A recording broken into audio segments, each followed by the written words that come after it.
And if you're watching still right now, you're a real one. I got a lot of love for you. Kicking it off with our matchup here. 41 players remaining, 24 teams in total. Hextinct, is that how you pronounce that name? The most limbs in this lobby at the moment. But here's a look at our players sitting up top, Drac and Flob. And uh-oh, happy Easter again. And ooh, that's a quick 100 tag on the player inside the box. Those eggs can be lethal. You got to look out. And Drac raining even more in another 100 tag. A lot of shield removed there. An opportunity potentially if you get a knock here in a second. Maybe a push there. Flob looks like he's moving into position to continue applying pressure. Drac did get tagged maybe once or twice from the side, but not a big deal. One does go down. The teammate, the other counterpart down there, does rift into the air, and Drac and Flob are going to look up and have to take some shots here, plummeting down to the earth. Yeah, one eliminated out of midair there. Another team looks like they yoinked that elimination. So they put a lot into that. I believe they got one limb from it, but they did use a lot of their rockets right there from that grenade launcher. This is, I think, one of the first times we've been here down in Westworld, as people call it, the unnamed town just southwest of Paradise Palms. Flob and Drac still sitting up top. They did place a floor down in which looked like they were going to try to place a launch pad, but it was shot out right away, or at least that's what I would assume the enemies were thinking, who shot it out right away. And I mean, look at the zone we're about to move to, Lupo. This is on the edge of the map. Southern edge of the map. Yeah. Anybody that's stationed in there already is sitting pretty, but a lot of players look like they're going to have to rotate in. And these little houses underneath, there you go. Flob and Drac making their move at this point, but you have a supply crate smack dab in the middle, dropping in right now. Potentially landing on these already built ramps and moving up with them is a good play. You have this surface right there, though. Flob catching a player off guard, rotating in, and lasers one down. The teammate looked like a bush directly inside. Still Drac. Oh, did Drac land up top? Like, yeah, all the way up top. See, that's what I thought they were going to try to do. See, okay, so Drac did. You either float it on slowly, or I thought maybe you land up there and then build on in, take some of that zone damage, but then you get the high ground.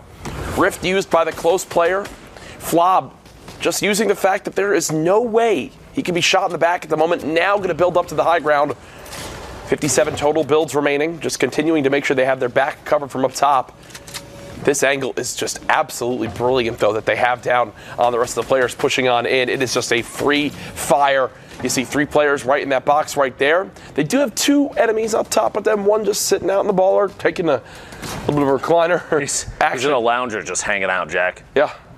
Got a martini in hand, not moving. Doesn't have to do anything at this point except for just wait for these next rotations. Which this one is going almost perfectly. Whoa, that's northeast. That's a tall mountain, though.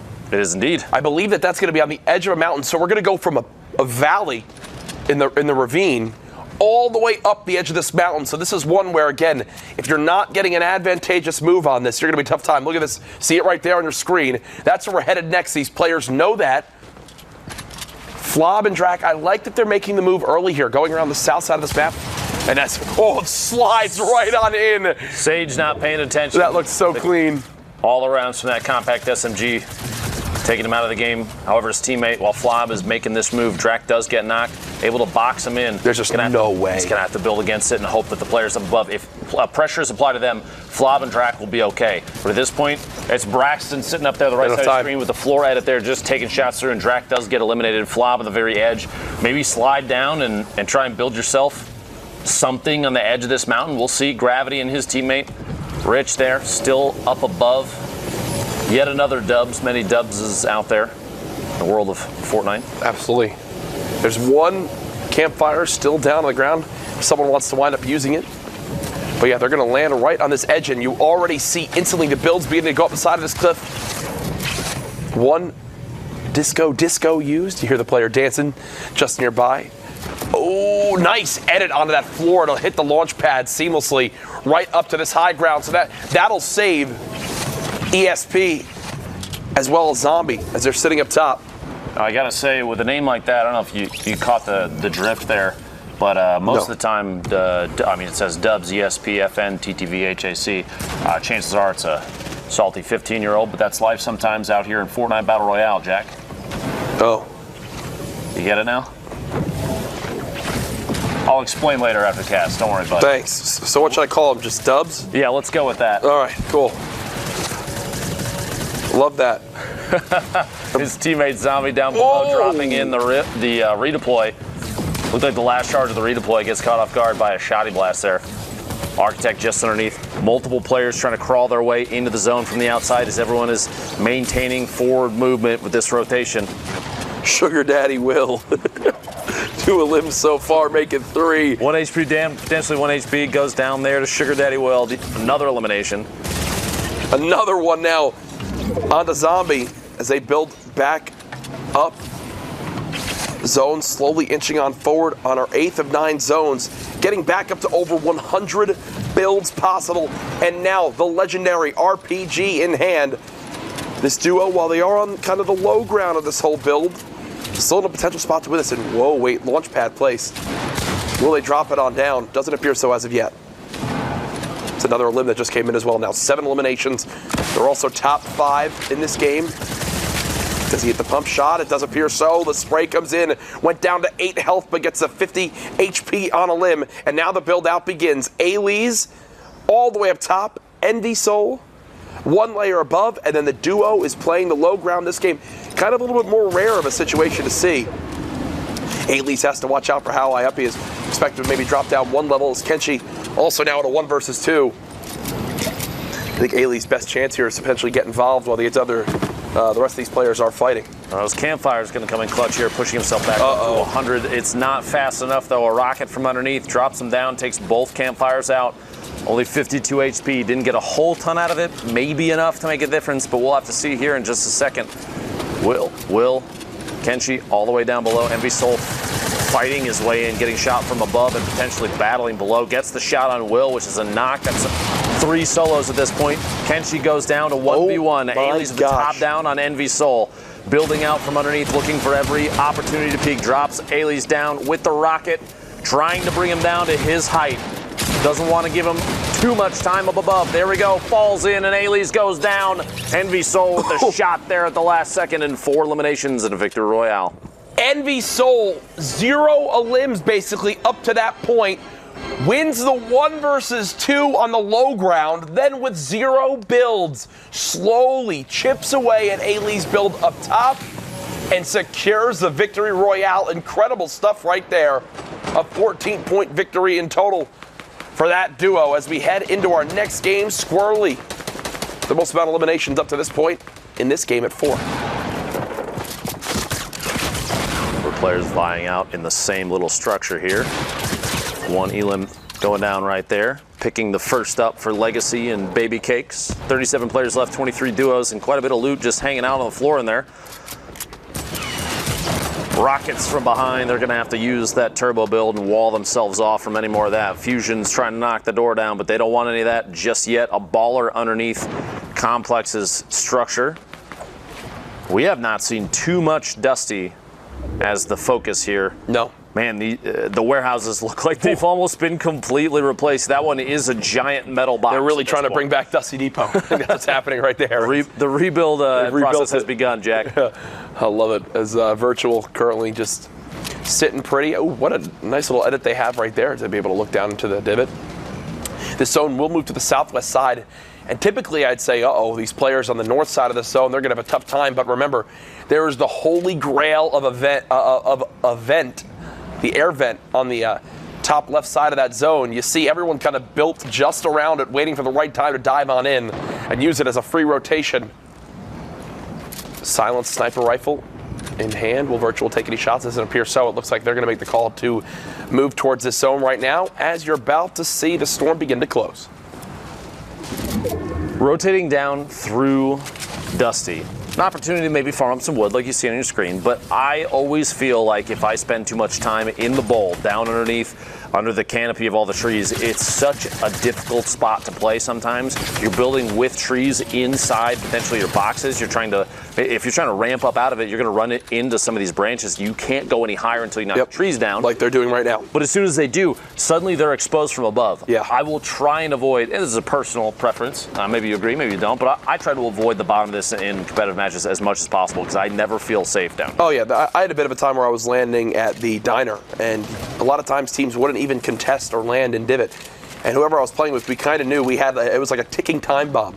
of being inside the divot itself. We never wanted to fight in there. As a quick shot comes in from Virtual. There you go. Cuts down the opponent right there. But yeah, the point I was getting at was like, yeah, it was like a ticking time bomb. You didn't want to spend too much time in there. You always felt awkward. It's a little bit clunky to fight in because of how the trees work. As you see, everyone just staying low to the ground, not wanting to build into those trees. As essentially they're being used as another layer of cover. As we move towards the western side of this zone, ProfessorGuap stuck in this very, very bottom area. Not necessarily a fun spot to be in. Guap's got 10 seconds before this circle puts him at the furthest point on rotation. We'll have to see here in just a second if he decides to make that move or not. That baller player sitting right in front of him, just kind of hit the Reaper skin, waiting to see if he has an opportunity to jump out and try and get the drop on Guap, but he doesn't. He decides to roll away. Guap starts his rotation, trying to stay ahead of everybody that he can. Coming from the backside of the safe zone is difficult, but it does give you the chance to see players like JXBird2 on rotation with apparently his eyes closed. Guap sneaking up behind him, getting that elimination. Squirrely. Another baller player rotating their way in. Beef Snack Pack sounds like a good friend of yours, all the way up top left corner of the screen. Baby Cakes and his duo, Legacy, bouncing off that launch pad, making their way towards the front side of this safe zone.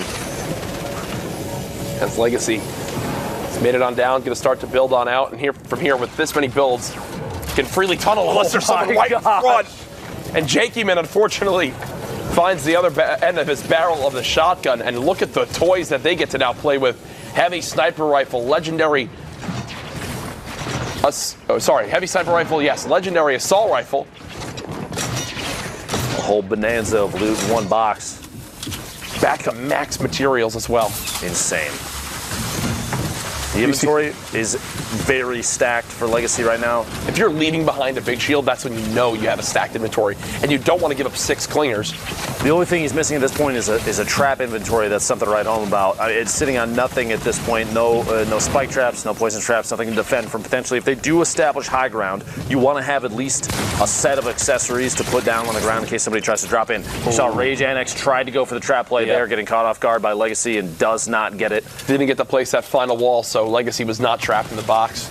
Legacy does see one more drop down low and wants to chase this right away, and I like this little bit of aggression for the moment, because a lot of these players frantically moving without thinking, hey, this guy in this box will end it on me right now, but it does look like that's the case. They want to try to farm as many eliminations as possible. Remember, they're getting to the later part of their matches now where they're realizing, hey, we're down by, let's say, 30 points, 40 points. If we're going to have any chance of getting this top spot, which is what everyone's really playing for, we've got to not only win, but we've got to pop off with the limbs, and that's what Legacy's doing right now, putting on a show in this late game. 4 eliminations. You do see the middle right side of your screen there. Top 15 gets you 3 points. If you make it to top 10, you get 5 points total for placement. If you make it to top 5 duos remaining, you get 7 points. And if you get that Victory Royale, that is where the 10 points comes in.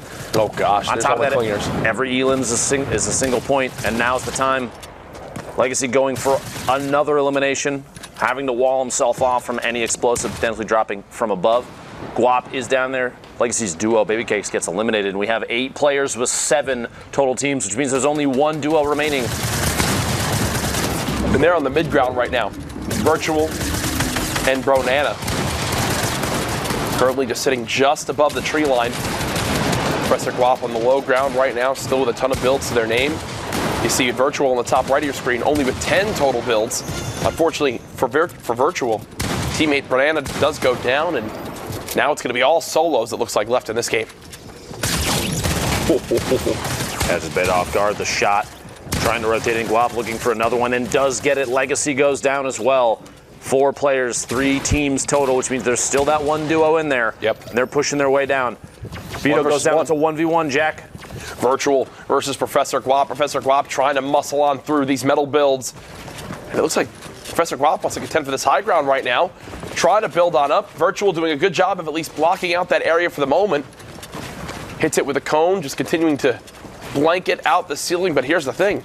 Only 8 builds left. On the other hand, you've got ProfessorGuap with more than enough to build battle this fight on up. But the question is, does ProfessorGuap realize how little builds remain for Virtual? There's no real way of knowing from their side. Shots and damage being traded. ProfessorGuap Now having to push on up the spin with the pump that he needed. Another challenge comes on through. There it finally is for ProfessorGuap. You know, right there, his heart probably sank when he missed that first pump shot when he had the clean chance. But to celebrate, we'll go ahead and pump some 90s in honor of the victory royale. 5 elims in total at the end. Honestly, 90 is probably the only true